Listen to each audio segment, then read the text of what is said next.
السلام علیکم.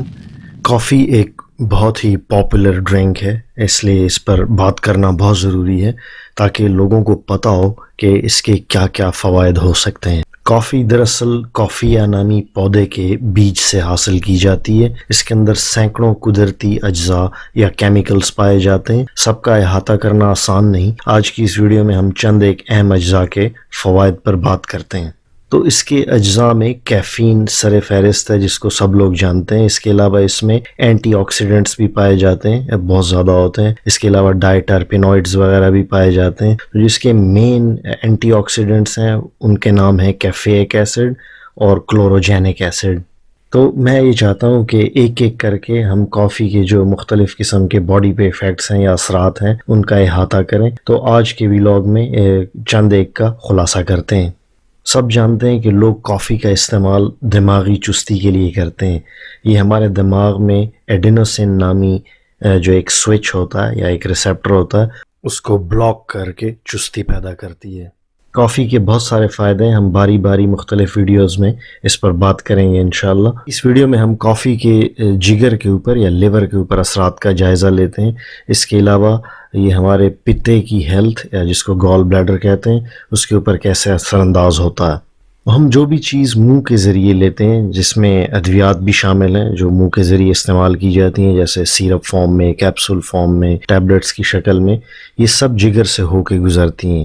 جگر کے ویسے تو بہت سارے فنکشنز ہیں، بٹ ایسی صورت میں جگر کا مین رول یہ ہوگا کہ وہ ہمارے جسم کے اندر موجود ڈرگز یا کیمیکلز کو ڈیٹاکسیفائی کرے گا، یعنی ان کے مضر اثرات سے ہمارے جسم کو بچائے گا.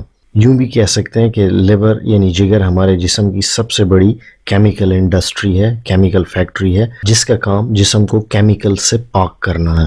مثال کے طور پر جو لوگ اینٹی بایوٹکس کا زیادہ استعمال کرتے ہیں ان کے جگر کو بھی وقت کے ساتھ نقصان پہنچ سکتا ہے، یا وہ لوگ جو درد کم کرنے والی ادویات کا زیادہ استعمال کرتے ہیں، یا وہ لوگ جو کسی بیماری کے باعث اسٹیرائڈز کا استعمال مسلسل کر رہے ہوتے ہیں، ان سب کے جگر کو نقصان پہنچنے کا اندیشہ ہوتا ہے. یا ایسے لوگ جو کسی ایسی بیماری میں مبتلا ہوں جس کی وجہ سے ان کو ساری عمر دوائیاں لینی پڑیں، تو ان لوگوں کے جگر کے اوپر بھی کافی پریشر پڑ رہا ہوتا ہے. تو کیفیت عجیب ہے. کچھ ایسی ڈیزیزز ہیں جیسے آٹو امیون ڈس آرڈرز وغیرہ ہو گئے، آپ کو دوائی بھی ساری عمر استعمال کرنی ہے. دوائی نہ لیں تو ہماری جان کو خطرہ ہے، اور اگر دوائی مسلسل لیں تو جگر کو خطرہ ہے. تو یہ ایک بڑی کمپلیکس قسم کی سچویشن بنتی ہے. یا یہ بھی ہو سکتا ہے کہ کسی شخص کو کسی بھی وجہ سے، بھلے ہی وہ موٹاپا کیوں نہ ہو، فیٹی لیور ہوا ہو، ایسے لوگوں کے جگر کو سنگین خطرات لاحق ہوتے ہیں، کیونکہ یہ وہ تمام صورتیں ہیں جن میں جگر کو نقصان ہو رہا ہوتا ہے. تو اگر اپنی صحت کا، اپنے جگر کا پراپر خیال نہ رکھا جائے تو بات لیور فائبروسس تک پہنچ جاتی ہے، اور بعد میں یہ کنڈیشن لیور سیروسس یا لیور کینسر، جس کو جگر کا سرطان بولتے ہیں، وہ بھی اس سے جنم لے سکتا ہے. یہاں پر ہر ایک کے لیے یہ جاننا بہت ضروری ہوگا کہ اگر جگر میں کوئی بھی خرابی ہو تو آپ کے اندر کس طرح کی علامات پیدا ہو سکتی ہیں. تو ایسے لوگوں کے جسم کے اوپر خارش ہر وقت رہ سکتی ہے، جسم پھولا ہوا ہوگا، سویلنگ ہوگی، بھوک کم لگے گی، ہر وقت تھکاوٹ رہے گی، نیند زیادہ آئے گی، چہرہ زرد اور بے رونق سا نظر آ سکتا ہے، آنکھوں میں بھی پیلاہٹ محسوس ہو سکتی ہے، نظام انہضام بھی متاثر ہوتا ہے، ہر وقت بلوٹنگ محسوس ہوتی ہے، بدہضمی اور پاخانے سے متعلقہ مسائل بھی ان کو عموماً رہتے ہیں. اب آتے ہیں کافی کے اوپر کہ وہ کیسے آپ کے جگر کے لیے بہتر ہو سکتی ہے. تو کافی کے اندر اینٹی آکسیڈنٹس ہیں، جیسے میں نے بتایا کلوروجینک ایسڈ ایک بہت اہم اینٹی آکسیڈنٹ ہے. یہ جگر کو خرابی سے بچاتے ہیں، یا اگر لیور خراب ہو گیا ہو تو اس کو ریورس کرتے ہیں. اس کے علاوہ کافی پینے سے جسم کے اندر انفلیمیشن یا سوزش بھی کم ہو جاتی ہے. جن لوگوں کو فیٹی لیور ہے، ان کے جگر میں فیٹس اکٹھے ہو گئے ہیں، تو ان کے لیے کافی بہت مفید ہے. یہ جگر کے اندر موجود فیٹس کو توڑنے میں اہم رول پلے کرتی ہے، یعنی اگر کسی کو فیٹی لیور ہے تو ان کے لیے بہت زیادہ فائدہ مند ہوگی.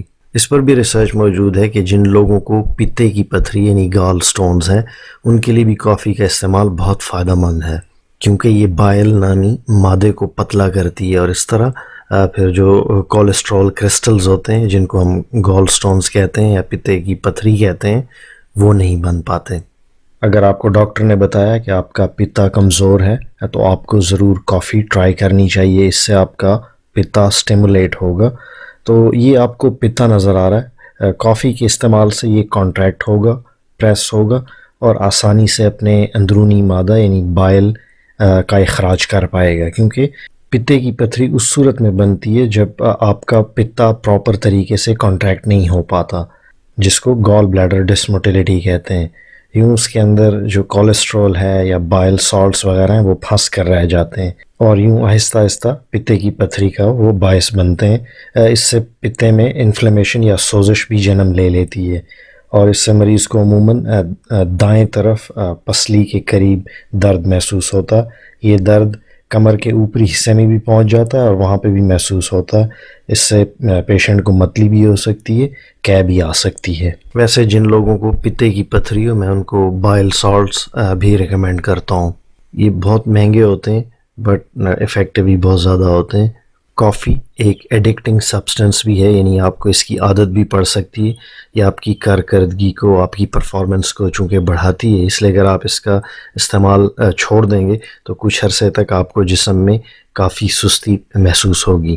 تو ہر بندہ ایک طرح سے کافی کو رسپانس نہیں کرتا، کچھ لوگ اس کو زیادہ بہتر طریقے سے ٹالریٹ کرتے ہیں، جبکہ کچھ ایسے بھی ہوتے ہیں جو اس کے استعمال سے فائدے کی بجائے سائیڈ ایفیکٹ زیادہ محسوس کرتے ہیں۔ میرا آپ کو مشورہ ہوگا اگر آپ دل کے کسی بھی عارضے میں مبتلا ہیں تو آپ کافی کا استعمال نہ کریں۔ جن لوگوں کی ایج 40-45 سال سے زیادہ ہے اور ان کو اگر ہائی بلڈ پریشر رہتا ہے تو وہ اس کا استعمال احتیاط سے کریں۔ تجربے کے لیے آپ آدھا کافی کا کپ پی کر اسے آزما سکتے ہیں۔ اگر آپ کا بلڈ پریشر اس سے بڑھ جائے یا دل کی دھڑکن بہت تیز ہو جائے تو آپ کافی نہ لیں۔ اگر ایسا کچھ نہیں ہوتا تو آپ کافی کا استعمال کر سکتے ہیں۔ میری ذاتی رائے میں کافی کے 1 یا 2 کپ سے زیادہ روزانہ استعمال نہیں کرنے چاہیے۔ کافی 2 طرح کی ہوتی ہے، ایک کو کیفینیٹڈ کافی کہتے ہیں جبکہ دوسری ڈی کیفینیٹڈ کافی ہوتی ہے۔ انٹرسٹنگلی بہت بار جب ریسرچ کی گئی تو یہ پتہ چلا کہ یہ سارے فوائد جو آج میں نے آپ سے شیئر کیے یہ دونوں طرح کی کافی میں پائے جاتے ہیں۔ کیفینیٹڈ کافی وہ ہوتی ہے جس کے اندر کیفین موجود ہوتی ہے، جبکہ ڈی کیفینیٹڈ یا ڈی کیف کافی بھی سٹور سے مل جاتی ہے۔ اس کے اندر سے کیفین نامی مادہ نکال لیا جاتا ہے، اس لیے یہ دماغ کو سٹیمولیٹ نہیں کرتی مگر اس کے باقی فوائد برقرار رہتے ہیں۔ تو اس کا مطلب یہ ہوا کہ کافی کے بہت سارے ایسے فائدے ہیں جو کیفین کی وجہ سے نہیں ہیں بلکہ اس کے اندر موجود اینٹی آکسیڈنٹ کی وجہ سے بھی حاصل ہوتے ہیں۔ یہاں پہ سیکھنے کی ایک اور بات یہ ہوئی کہ وہ لوگ جن کا بلڈ پریشر کیفینیٹڈ کافی لینے سے بڑھ جاتا ہے یا ان کا ہارٹ ریٹ بڑھ جاتا ہے، دل کی دھڑکن بڑھ جاتی ہے جس کو ریسنگ ہارٹ کہتے ہیں، تو وہ اگر ڈی کیفینیٹڈ کافی لیں گے تو ان کو زیادہ اس طرح کے مسائل کا سامنا نہیں کرنا پڑے گا۔ کافی ایک بہت ہی شاندار ڈرنک ہے، اس کے بہت سارے میڈیکل فوائد ہیں۔ آنے والی ویڈیوز میں میں ان پر ضرور مزید بات کرنا چاہوں گا، تو دیکھنے اور سننے کا بہت بہت شکریہ۔ ملتے ہیں اگلی ویڈیو میں۔ اللہ حافظ۔